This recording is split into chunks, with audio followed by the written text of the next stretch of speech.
Pernah nggak sih kalian mikir gimana caranya dealer mobil tahu siapa yang bakalan deal beli mobil atau siapa yang cuma lihat-lihat doang? Jawabannya bukan magic tapi data science. Di video kali ini kita bakal bedah proyek keren dari kelompok 9, yaitu saya sendiri Rosalia Siregar dan juga rekan saya Kois.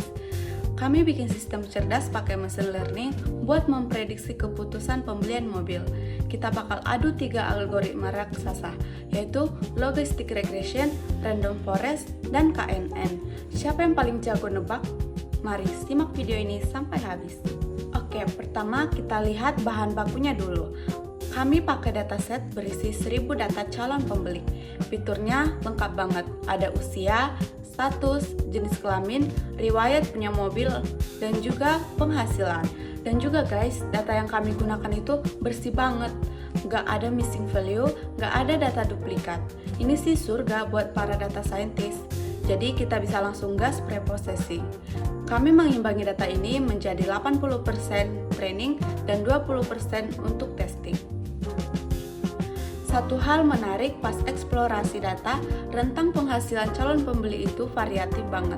Mediannya di angka 260-an, tapi ada yang sampai 500. Ini bakal jadi kunci nantinya.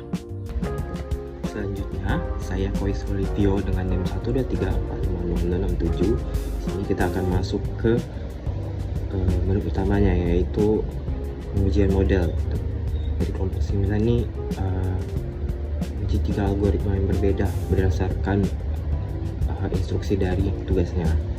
Nah, pertama si logistic regression itu mempunyai hasil akurasi tembus 92,5%.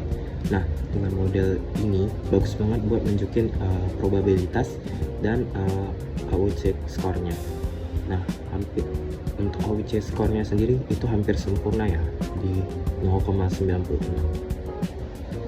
Selanjutnya itu ada K-nearest neighbor atau KNN.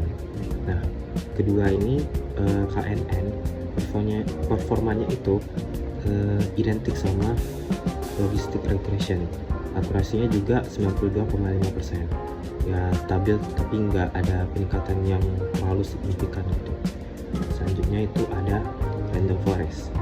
Nah, si yang terakhir nih, dia pakai 100 keputusan. Model ini jadi paling tinggi lah akurasinya karena ditembus 95%. Terus juga random forest ini berhasil membuat dengan benar itu 131 dari 136 yang menjadi pembeli potensial. Tuh, gila nggak sih? Kita lanjut ke kenapa mereka membeli gitu, atau interpretasi dari model ini. Tapi sekedar akurat saja itu nggak cukup ya teman-teman, karena kita harus tahu kenapa model bilang si misalnya A itu bakal beli. Di sini kami kelompok 9 pakai analisis SHAP values dan feature importance. Nah, ternyata faktor penentu nomor 1 adalah tuh uang atau penghasilan, yang dimana makin tinggi penghasilan yang di warna merah pada grafik ya, itu makin besar kemungkinan beli mobilnya. Ya masuk akal sih, karena kan kalau banyak duit ya pasti mobil gitu kan. Terus faktor kedua itu adalah usia. Nah, yang uniknya itu gender sama status pernikahan itu nggak ada pengaruh lah, tapi bukan nggak ada pengaruh, tapi lebih ke kecil banget gitu. Jadi nggak peduli mau kamu cowok atau cewek, ya kalau ada duit ya pasti beli gitu. Selanjutnya itu ada fairness dan error analisisnya. Nah, terus modelnya pernah salah nggak? Pernah dong, karena setelah dicek random forest cuma salah di 10 orang dari 200 data tes. Dan uniknya juga kesalahan prediksi paling banyak terjadi tuh di kelompok usia muda, yaitu 30-35 tahun dan lansia di atas 55 tahun.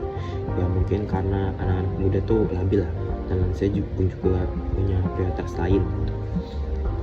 Nah, selanjutnya itu yang terakhir, kesimpulannya nih.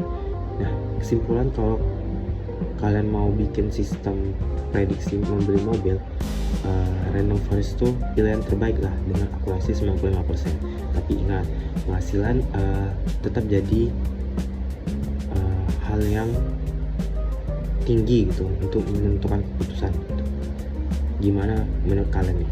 Ada ide variabel lain nggak yang harus dimasukin?